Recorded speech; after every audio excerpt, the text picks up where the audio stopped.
Mis queridos hermanos, hoy vamos a hablar sobre un personaje muy interesante.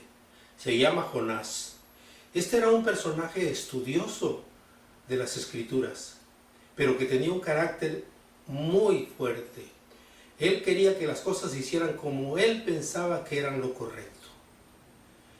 Un día, él recibe una llamada del Señor y le dice: Jonás, ve a Nínive y diles que va a ser destruida por su comportamiento, porque ya me tienen hasta la coronilla con su comportamiento.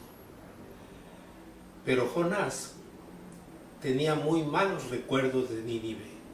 Nínive había sido la ciudad donde habían sido llevados cautivos el pueblo de Israel, y uno de sus soberanos era el que había destruido el templo de Jerusalén. Así es que Jonás, según él muy inteligentemente, agarra y se va en sentido contrario. Toma un barco y, según va a confesar más adelante, se va a esconder de la presencia del Señor. Se le olvida a Jonás que Dios es omnipresente, o sea que está en todos lados. El salmista David decía: ¿dónde voy a huir de tu espíritu? Si me voy al norte, ahí estás tú. Si me voy al sur, ahí estás tú. Si me elevo con las alas del alba, allí me alcanza tu mano. O sea que Dios está en todas partes, y en todas partes ejerce su poder. Hoy vamos a ver cómo se comprueba lo que habíamos visto desde el principio, según los teólogos de Westminster, que Dios, para preservar o conservar su creación, hace uso de medios de su creación, pero puede actuar sobre ellos y aún en contra de sus medios. Vamos a ver por qué. El señor Jonás se va, según él, huyendo de la presencia de Dios, y se sube a un barco. Y de repente le dan ganas de echarse un coyotito y se baja a la bodega y se queda dormido profundamente. En ese momento se levanta una fuerte tormenta y los marineros sienten que la nave está a punto de naufragar. Entonces todos ellos se ponen a orar a sus dioses, a pedirle a sus dioses que no nos vayan a dejar morir. Y de repente alguien, buscando entre las cosas que habían en el barco, se encuentra un señor dormido profundamente, el famoso Jonás. Y le despierta y le dice: ¿qué tienes tú, dormilón? Despiértate y clama a tu Dios, porque ¿no ves que estamos a punto de naufragar?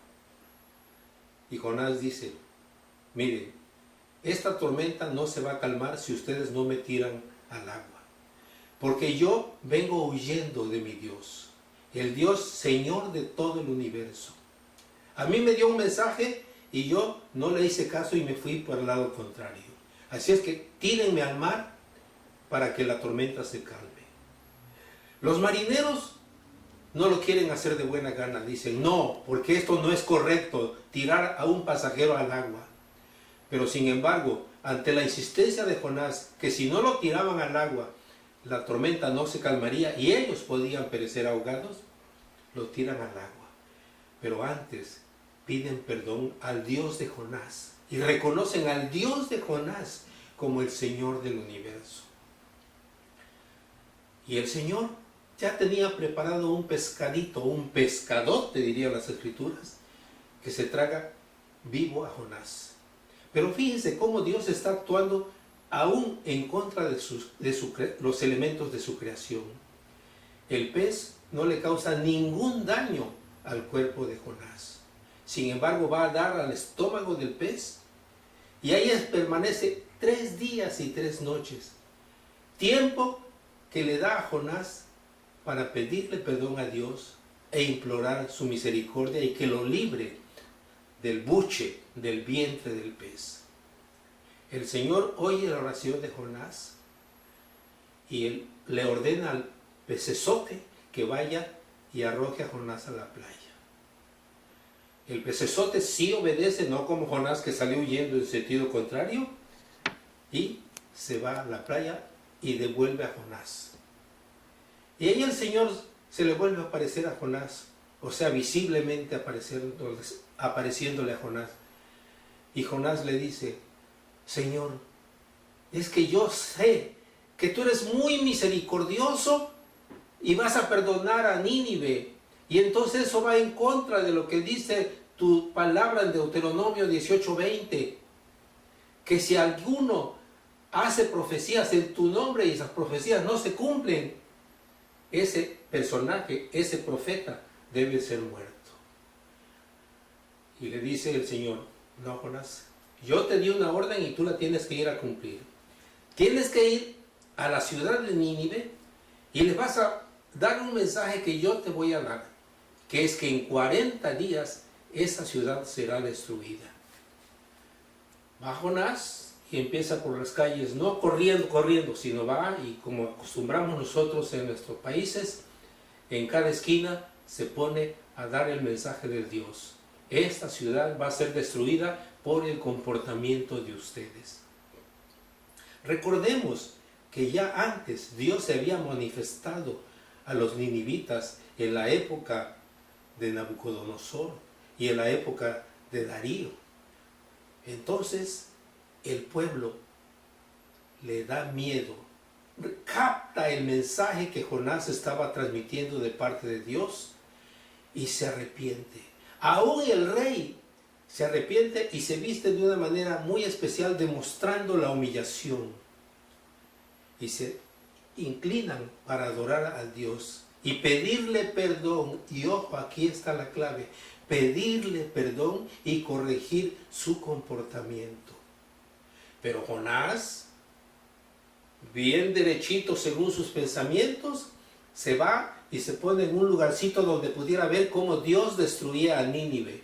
A lo mejor estaba recordando el caso de la ciudad que fue destruida por fuego, ¿sí?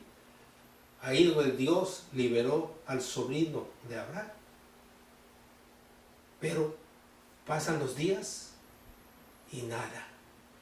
Y entonces el Señor hace crecer un arbolito, un arbusto, una calabacera que le da sombra a Jonás. ¡Ay, Jonás, qué feliz está ahora en la sombrita! Ya no padece de sol, no padece de sed, porque está cuidadito bajo la sombra de la calabacera. Pero el Señor envía un gusano. Aquí está el Señor utilizando los elementos de su creación y le come las raíces a la calabacera, y la calabacera se muere.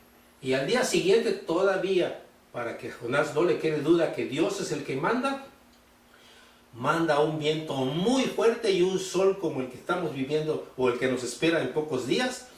Y entonces Jonás se pone muy Jonás, enojado. Y viene el Señor y le dice: Jonás, ¿por qué estás enojado? Ay, Señor, porque yo sabía que tú ibas a perdonar a Nínive y a mí me ibas a dejar como un mentiroso. ¿Y eso qué tiene que ver con lo que estás padeciendo? Que yo estaba aquí muy tranquilito debajo de este arbolito